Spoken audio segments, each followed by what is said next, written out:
علیہ وسلم پہلی دفعہ نکلے حج عمرے کے لیے تو آہستہ آواز میں پکار رہے تھے، تو حضرت جبرائیل کو اللہ نے بھیجا کہ یا حضور آپ خود اور اپنے صحابہ کو کہیں کہ اونچی آواز میں پکاریں، اللہ کہہ رہا مجھے بہت پسند ہے۔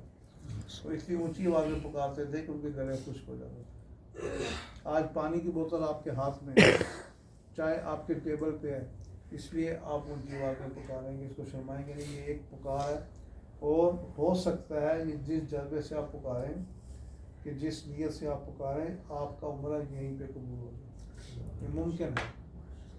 اور آپ مہمان کب بنے؟ جب حضرت ابراہیم کے ہاتھ سے خانہ کعبہ بنایا تو اللہ نے ابراہیم کو کہا کہ پکارو۔ 4,500 سال پہلے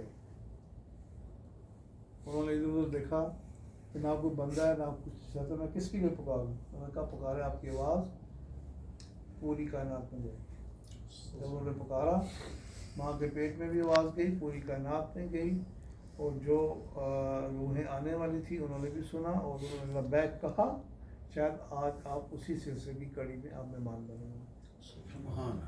یہ بھی ہے، اللہ نے پھر کہہ دیا کہ جب بھی یہ دنیا میں آئے گا یہ میرے گھر ضرور آئے گا، اور اللہ کہہ رہا میں اپرچونٹی دوں گا کہ آپ جیسے بھی ہیں یہ پکاریں، جنت کی ٹکٹ لے کے آئیں۔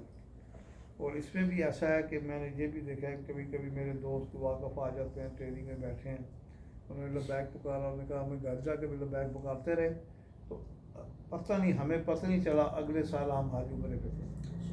اس کی اللہ کہہ رہا یہ پکار مجھے بہت پسند ہے، جیسے ایک فقیر کی پکار ہے نا، ہم فقیر بنے ہوئے ہیں، یہ ہمارے فقیر کی یہ پکار ہے۔ جیسے ایک فقیر ہے پکارتا ہے، کبھی آپ کو اب اس کی ایسے الفاظ لگتے ہیں کہ آپ گرم بیڈ چھوڑ کے باہر جا کے اس کی ہیلپ کرتے ہیں۔